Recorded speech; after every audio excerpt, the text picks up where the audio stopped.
Hello, hello, internet users. Are we good to go? Oh, alrighty. Hi, hello everyone. My name is Drunk Wario. I speedrun Dead Rising, Tetris: The Grandmaster, a little bit of Wario Land 3 on the side, and this game. This is the fastest thing that Vaporwave has or ever will produce. Broken Reality is a Vaporwave-themed puzzle adventure game that was released late last year, 2018. I kickstarted this game because I thought it looked pretty neat, and then I realized, hey, this is a pretty nice speed run. And I would be very happy to demonstrate to all you fine people how this works. So this is probably the oddest category on the list of the entire Power Up with Pride schedule list. All triangles, full map. I'll explain this as it goes. There's a lot to explain here, and I apologize if I skim over things, but I'll try my best here. Anyway, we need to delete our progress, and if we can get it ready on a timer, 3, 2, 1, go. 3, 2, 1, let's log in. So the very first thing we're going to be doing is strafing diagonally. Walking diagonally is faster than walking in any of the regular cardinal directions. And the first tool we are going to be picking up is the Liker. The Liker lets us talk with people such as Oni-chan here. She is going to ignore our questions about where we are and who she is and let us log in to Natum 2045, which is a retro-futuristic vaporwave internet paradise with individual levels that we're going to start with Domo Paradiso. The Liker lets us interact with things as well as pick up objects. This is going to be very important later. Now, remember how I said this category is called all triangles? Well, that's one of them. There are 3 in each level, and we need to collect all 15 in order to legitimately access the final level of the game. However, we're not going to be doing anything in this game legitimately. As you could be seeing these floating like symbols, these are likes. Popularity is used to enter new areas of the game, and in a speedrun is useless. And we're going to pick up our next tool here, which is the bookmarker. The bookmarker lets us mark any spot on the map and teleport back to it whenever we feel like it. Normally, we would be tired of not jumping and try our free trial of stairs. However, we're going to be using the bookmarker's unique property of putting us slightly above where we place a bookmark to climb back up these rocks the way we came. Oh, by the way, in this game's controls, there's no running, crouching, or jumping. All you can do is walk around and use the tools at your disposal. But there is a hidden control scheme that is not described in the controls, which is the spacebar. The spacebar lets us halt all of our vertical momentum whenever we feel like it in the air, which is pretty useful. Also, using the bookmarker's ability to go upwards for wherever we place a bookmark, we click through seeing. Hey, we're popular enough to leave Domo Paradiso because we have 350 likes, right? Sure we do. Anyway, we are in the luxury pool now. We need to be clipping underneath this umbrella, and there we go. Rocket into the sky. So, I can't even explain this stuff. This stuff's happening too quickly for me to even process. Anyway, we got our next tool, which is the Hyperlinker. The Hyperlinker functions basically pretty much the same as the Legend of Zelda's Hookshot. Whenever we see these rainbow glowing panels on the walls or floating in the sky, we can warp to them. This will be very useful later when we can do something called a weird link or a wrong link. I haven't decided the terminology entirely, where if you warp link to a tile and then bookmark somewhere else midway through it, it will still try to drag you to the panel from wherever you bookmarked, which will usually not bring you to the panel, but it'll let you basically go anywhere you feel like. And we just picked up a camera, which is a camera. It's a camera. For now. Anyway, we will be leaving Domo Paradiso, and you'll notice we're missing 2 things on our toolbar here. Wonder when we're gonna get those. Any minute, and there they are. We now have a credit card and a sword. The sword is used to get rid of malware and pop-ups, and the credit card is used to buy things. This game is touted as the only game that I know that uses a sword for non-combative purposes, which is pretty neat. Anyway, that weird link thing I discussed. Well, uh-oh. did that a little bit too late. Let's try that again. Oh, okay. Now we are properly on the ceiling here. Also, this is Axis Plaza. This is the hub to get to all of the other servers on Natum. If I'm going to try to explain this game's story, I don't even understand it half the time. There's something about an admin knowing about secret servers. Uh-oh, that's bad. I just fell out of the world, and I need to relaunch the game, and we will be perfectly okay. Sometimes that happens when you're exploring out of bounds. You'll just fall out of the universe and fall into a void forever. Thankfully, I don't need to save. I'll just come back to where I started. I lost about a minute. It's fine. That's the first time that's actually happened in quite a while. Probably because I'm trying to explain things that have happened like a minute and a half ago. Anyway, let's grab this triangle one more time. Let's see if we get this first try again. There we go. The other one never happened. So the next server we're going to be going to is Aquanet. Aquanet is a Seapunk themed level. If you're familiar with Vaporwave at all, you should know what Seapunk is. If you don't know what Seapunk is, maybe Google it. I'm not entirely positive how to explain it to you. There's a lot of very complicated things about Vaporwave's history that even I have not even attempted to look up. Anyway, walls are a suggestion because this game does not check for collision if you are not pressing any of the movement keys, and we are now in Aquanet. We need to be taking some nice pictures, by the way. We're going to be receiving an upgrade for the camera, but we can only get this upgrade for the camera if we take picture tokens. We need 20 of them in order to receive this upgrade. And unfortunately for us, the Unity engine itself is going to make this bridge collapse, but it's quicker to just bookmark up there and jump off. And there it goes. Oh, by the way, you're asking, hey, streamer, why are you falling really slowly? Isn't there a trick to, like, fast forward this really slow falling process? No, there's not. If you try to mess with this slow falling sequence at all, the game teleports you out of bounds and puts you at the bottom of the map, and then you're stuck there and have to reload, which is really slow. Anyway, we have 12 out of 20 camera tokens so far, and we also need to be picking up those triangles I mentioned before. There's 3 in each level, and there is the first one right up here. We will bookmark backwards. There is a nice picture here that we can take of Poseidon holding a USB trident. And we will go into Poseidon's temple, which is conveniently called Mother, and look who it is! It's our old friend, famous Greek philosopher Socrates. Also, his internet avatar is him on the toilet. Because of course, why not? Anyway, he's challenging us to prove that we are the disciple of the person who gave us the sword, which we don't know because we got the sword illegitimately. And we have proven that we can use the sword and the camera, so he is going to give us an upgrade to our camera. Oh, also, I forgot to explain why I got the credit card and the sword without actually getting them. The game only actually checks to see if you have tools in Domo Paradiso. And everywhere else outside of Domo Paradiso, the game just gives you the base upgrade automatically. And we just got the glitch lens. This lets us see the world as it really is. And activate Eyes of Glitch, which can be used to open doors and solve puzzles. Like this.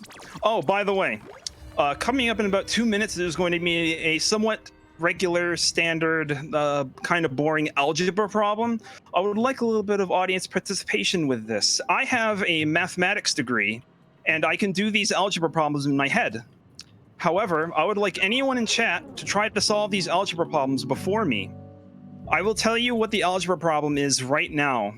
You need to add x plus y plus x, take the sum of x plus y plus x, multiply it by x, and then whoa, I'm not supposed to be up here.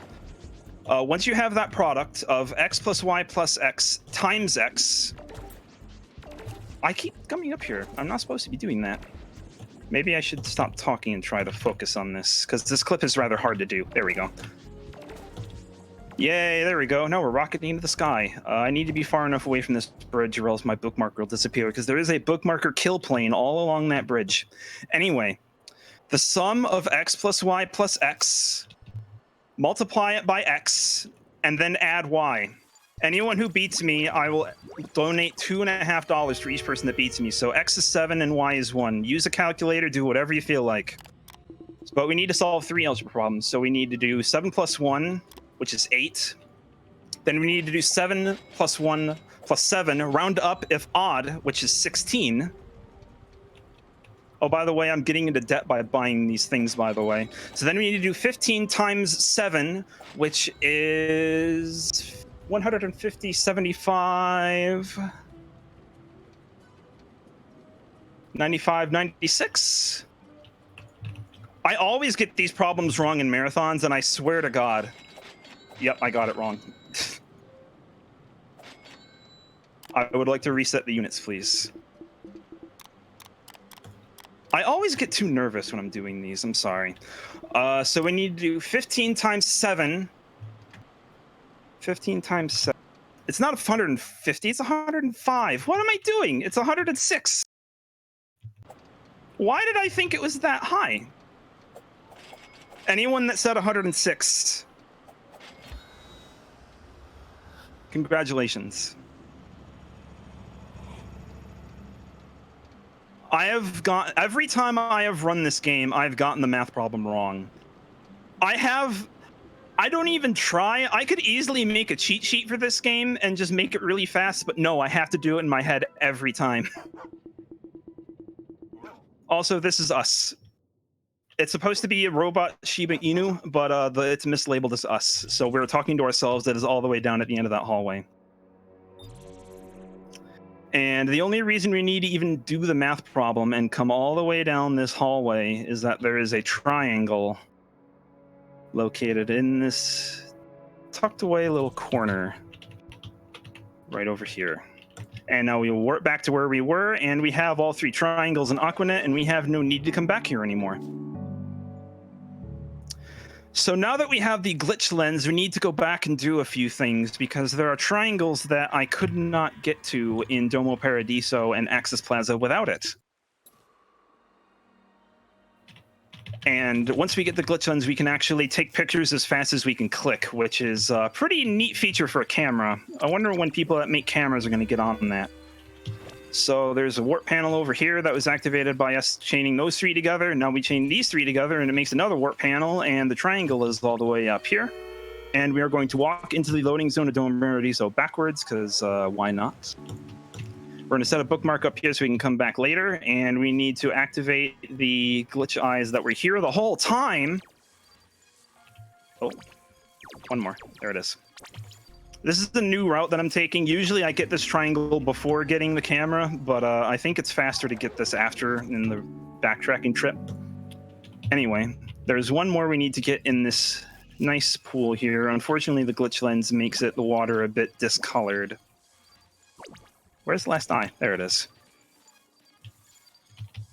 Fog of War is a bit of a inconvenience sometimes. Anyway, we need to take this long elevator back up.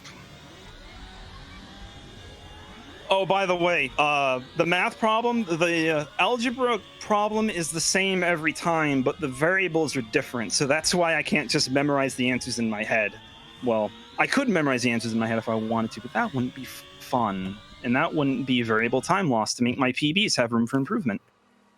Anyway, we need to come up the stairs here. There is another triangle hidden in the waterfall, because any game with a waterfall needs to have a secret behind the waterfall. If you have a game that has waterfalls and all of your waterfalls are empty on the other side, you need to get on fixing that. Anyway, this is Love Cruise 64. Oh, whoops. This is Love Cruise 64. There are 2 entrances to it. There's the worker entrance and the VIP entrance. We need to glitch into the VIP entrance because we are not popular enough to get in either side. And just like that. And welcome to Love Cruise 64, a cruise populated by robots looking to have a good time, fall in love, things like that. However, we will not be doing any of these things. We're just going to be grabbing a bottle of sauce from the kitchen from about probably 15 feet away. It's fine. We're going to be placing a bookmarker on top of the bottles. On top of the bottles. On top of the bottles. There we go. We're going to throw this out of bounds. We're going...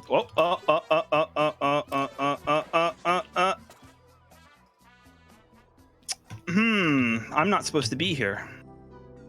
I might have to reset again.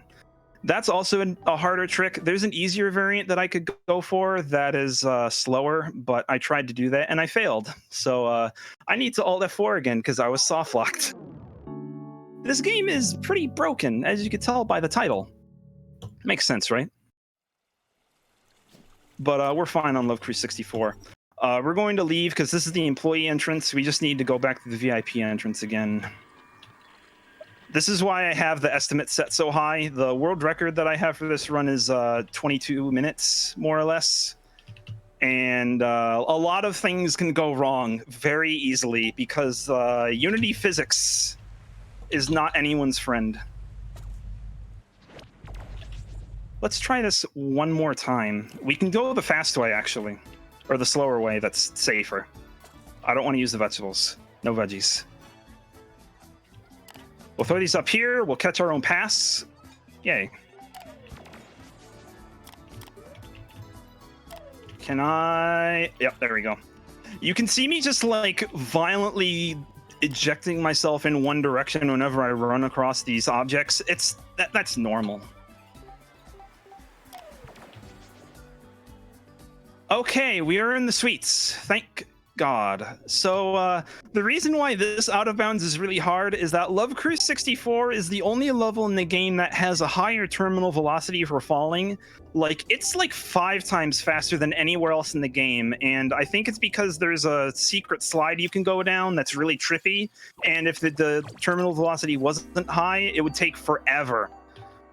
But regardless, we have done everything we need to do in the VIP area. We are now in the engine room, and we need to do a little bit of platforming in order to get the last 2 triangles. Normally, you would need to bookmark on one side here and then activate a lever and then bookmark back to the other lever, but we can just do that, which is somewhat slower, but we need to have a bookmark stay where it is right there so we can teleport back down this long ascent.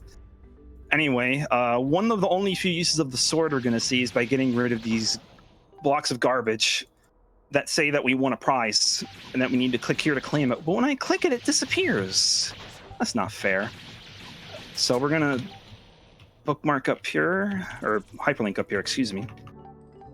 That is not intended, by the way. You're supposed to be doing these like long, complicated bookmarker puzzles that involve these rotating platforms, but that's really slow and I don't want to do any of that. So we're just going to hyperlink up here, grab this triangle.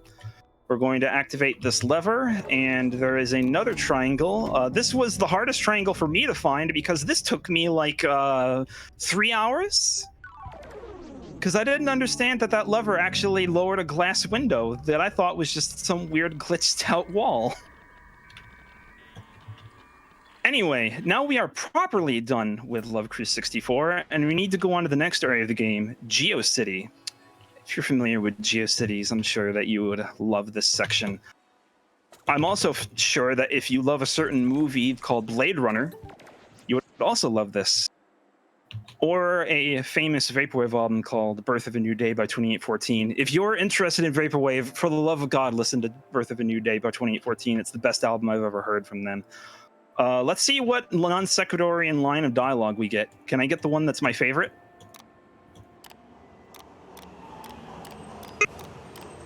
That's my favorite line. Anyway, we are on the train to GeoCity right now. It goes very fast. Let me just walk off the train here, and we are good to go.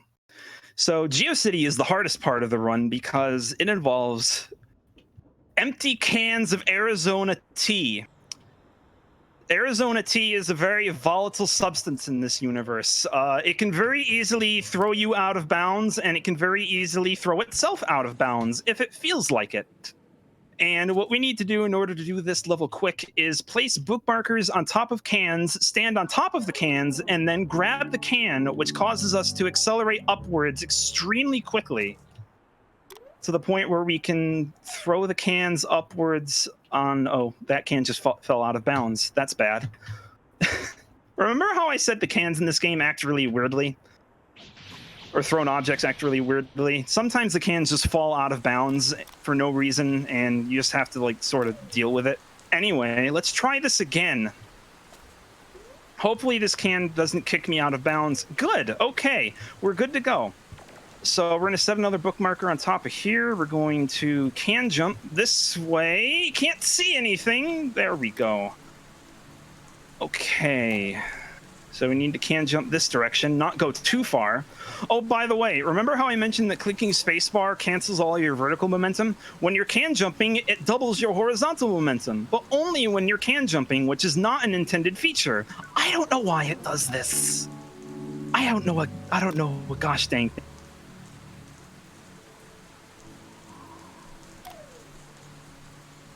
about. Anyway, top tower. Well, it's restricted to millionaires only. Come back when you've made enough money. How much money do we have? We're $5,700 in debt. Oh, look, we're at D-top. Isn't that just a coincidence? Because that elevator is just a timed loading zone warp, not like an actual elevator. Anyway, we need to activate some doors. Or, excuse me, we need to activate some Eyes of Glitch in order to open this door to the true exclusive top of the top D-top entrance. And it's like they were waiting for us the whole time. It's a picture of us with 3 eyes, and now it's gone. And that's what Last Triangle was. Anyway, now that we're a millionaire, we're gonna do what all millionaires do and lock off the tallest tower in the game that you know of and slowly fall. Really, really, really slowly. We're fading out. We're fine. Anyway, we now have all 15 triangles, I think. So we need to access the last area of the game, and the quickest way to do that is to jump onto the train tracks, get enough height by bookmarker climbing, which I never properly explained, by the way, I'm sorry, to go over a kill plane, stand on this water, and then fall. Remember how I said we were going out of bounds? But now we need to purposely fall out of bounds because the loading zone is all the way down here. And now we're in the deep web, and this is where the game completely takes a 180 and calls it the internet. If you're a fan of Tim and Eric, you'll remember that the internet is the name of a sketch in Tim and Eric. And the mood of this entire level. I'm not even sure why it's here. The story in this game takes a complete nosedive, not in quality, but in like sanity and understandability at this point.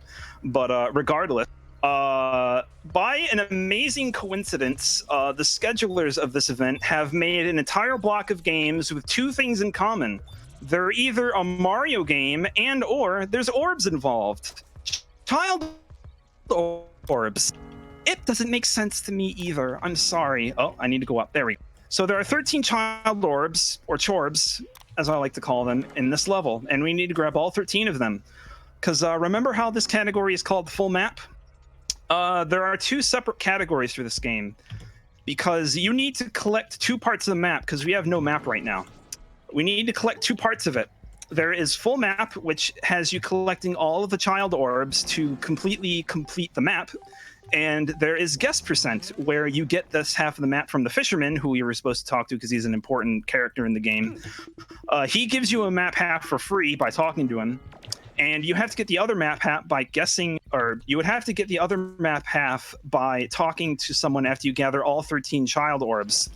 In theory, it is quicker to guess the other half of the map than it is to actually gather all 13 children and get the other map half legitimate. But it is a 1,024 chance to do so, and it is extremely unlikely. I have only seen 1 run actually complete that in a somewhat fast time. So we just made 2 separate categories and called it a day. Anyway, this is the cradle. The area we were just in is the plinth. I did not know plinth was a word until I played this game. A plinth is standing structure, I think it's called. English is weird. English is like the weirdest language known for history. Anyway, we have 12 out of 13 chorbs right now, I hope. And we need to go into this area. Remember this area. This one's important for something I need to discuss. Anyway, this woman is supposedly the mother of all the chorbs. She thinks. Sometimes she doesn't think she's the mother. Sometimes she thinks she is. We don't. Anyway, I believe we have all 13. If we don't see thank you, we missed one. Okay, we did. We did.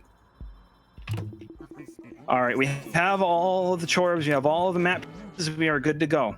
So, what does our full map look like? Holy crap, that's a lot of fire. Too bad this run is not fire because this time is terrible. What am I missing? Oh, fire down here.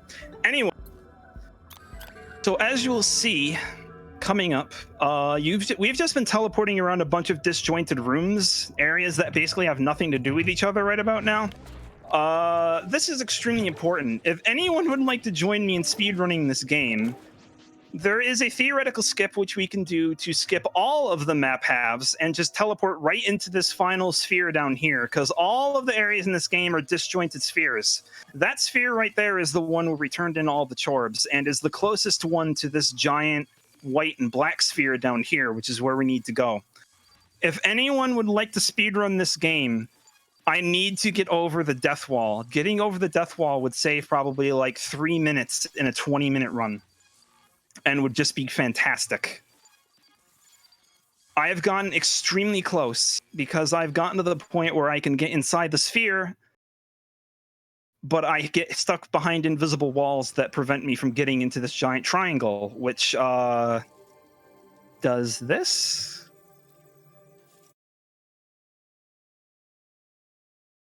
It teleports us into the real world. Hey, look, it's that one girl. Hey, look, it's a computer. It's a bathroom.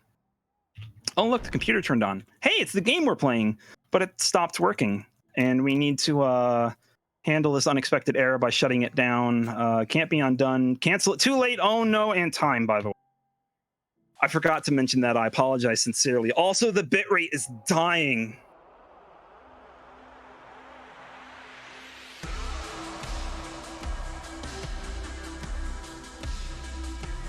Stream is dead.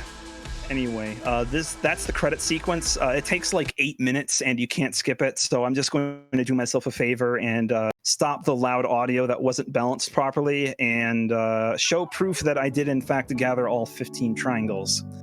Because if I didn't gather all 15 triangles, I am a fraud forever and I cannot run this game anymore. That is my own standard. And turn around. That's 15 triangles. We have successfully completed a valid run. And technically we were supposed to fall down here, but falling out of bounds is better. Also, we're stuck here because there's a like barrier here for 3,900 likes, and we are nowhere near pop to get out, so we're sort of stuck here on the cycle chout as well. GG. I hear it correctly. That was a wonderful run with wonderful commentary. Thank you very much. I hope everyone enjoyed. I just need to go over the VOD and see how many people guessed the math problem before I did. I mean, I got it wrong, so I should actually properly donate more money because I made multiple attempts and got it wrong. But regardless, thank you very much for having me. Thank you for the run. Alrighty. Up run. next is Brosentia with what's the game called?